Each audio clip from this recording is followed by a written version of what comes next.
अच्छा, भस्म आरती को एक बार अटेंड करने के बाद या वहां अपनी उपस्थिति लगाने के बाद जीवन में किस तरह का बदलाव आपने लोगों के देखा है? सबके जीवन में अलग अलग बदलाव आता है, सबके जीवन में अलग अलग। लेकिन एक चीज़ मैंने बड़ी कॉमन देखी है, बदलाव तो सब अलग है भाई, किसको जो चाहिए वो देते हैं, महाराजा है। बहुत बड़ी एक गलतफहमी है लोगों में कि शिव जी के पास जाओ तो क्योंकि वो कैलाशवासी हैं, क्योंकि वो भस्म रमाते हैं, बागंबर पहनते हैं, तो उनसे क्या मांगे हम, है ना, उनको तो विरक्त, हाँ विरक्त कर देते हैं। लेकिन सबसे ज्यादा धन देने वाले बाबा हैं, शिव सबसे ज्यादा धन देने। अब बताइए ना, सोने की लंका बना के जब विश्वेश्वर को दे दी उन्होंने, तो इससे उनसे ज्यादा दानी कौन है? सही बात है। और अगर हम उज्जैन की बात करें तो वहाँ वो राजा के रूप में है, और राजा के आप दरबार में जाएंगे तो आपको राजा खाली हाथ कैसे भेज सकते हैं? तो अगर धन चाहिए तो आपको जाना चाहिए। आपको कितनी भी गरीबी आपके जीवन में, अगर आपने महाकाल के दर्शन कर लिए 2-3 बार, तो वो गरीबी तो नहीं रहेगी, ये बात तो बिल्कुल पक्की है। क्योंकि राजा के दर्शन करके आप झोपड़ी में नहीं रह सकते हो। और भस्म आरती आप किस उद्देश्य से कर रहे हैं, आपको चाहिए क्या? एक कॉमन चीज़ मैं आपको बता रही हूँ कि लोगों का ना भौतिक सुख साधनों की तरफ से मैंने देखा कि वो ना थोड़ा सा निष्प्रय हो जाते हैं, मतलब उसकी लालसा खत्म हो जाती है। ये कॉमन चीज़ें हैं। सब कुछ रहेगा लेकिन आप उसमें लिप्त नहीं होंगे, आपका कोई काम नहीं रुकेगा, आपके पास किसी चीज की कमी नहीं होगी, लेकिन आप लिप्त नहीं रहेंगे। फिर तो आपका दिल बार बार वहां जाने, एक नशा होता है ना, जुनून की, नहीं अब आगे, अब कब दोबारा कब जाना है, दोबारा कब जाना है। तो ये सबसे बड़ा अनुभव होता है। लेकिन कहते हैं जाता वही जिसे बाबा बुलाते हैं। बिल्कुल। तो बाबा हमें बुला लें, कैसे अर्जी लगा ले? जिस दिन आप दिल से कहेंगे बाबा आपको बुला लेंगे, जिस दिन आपने दिल से सोच लिया कि मुझे बाबा के दर्शन करने हैं, 1 हफ्ते के अंदर कोई ना कोई ऐसा बन जाएगा कि आपको बाबा बुलाते हैं। हम चाहते ही नहीं है ना, वो चाहत तो लाना पड़ेगा ना पहले। तो बिल्कुल बुलाते हैं, ऐसा नहीं है कि बाबा नहीं बुलाते हैं, बुलाते हैं। लेकिन उज्जैन में कई शक्तिपीठ भी हैं जी। इन शक्तिपीठों की महत्ता क्या है उज्जैन के लिहाज से?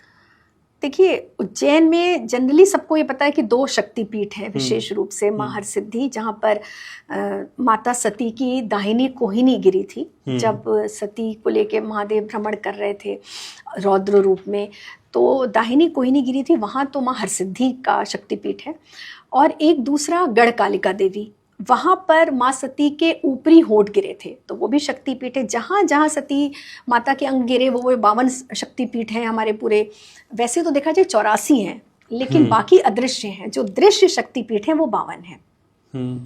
तो 2 शक्तिपीठ तो ये हो गए। लेकिन जो मुझे लगता है कि एक और बहुत बड़ी बात है कामाख्या देवी, जो मैं बार बार कहती हूँ, तो वो भी शक्तिपीठ है।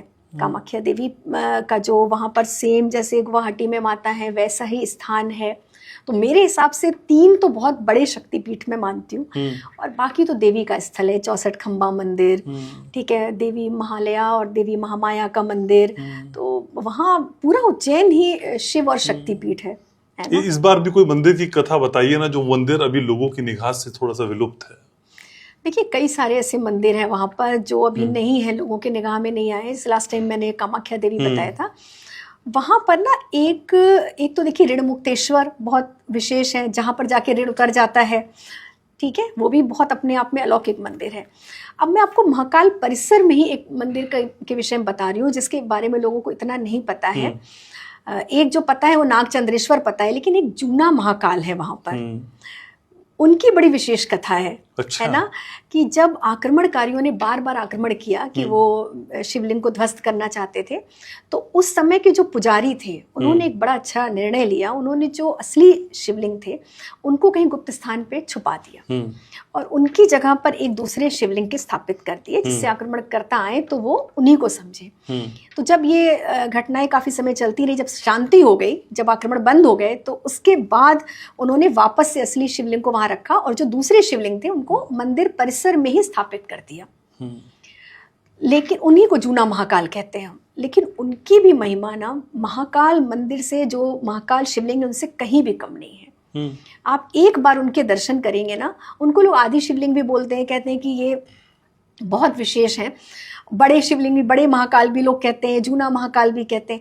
वहाँ नकारात्मक शक्तियां अगर आपके साथ कोई हैं, तो वहां आकर वो सब भस्म हो जाती है। अच्छा। एक बार आप वहां सिर झुकाते हैं, ऊर्जा ही अलग है बिल्कुल।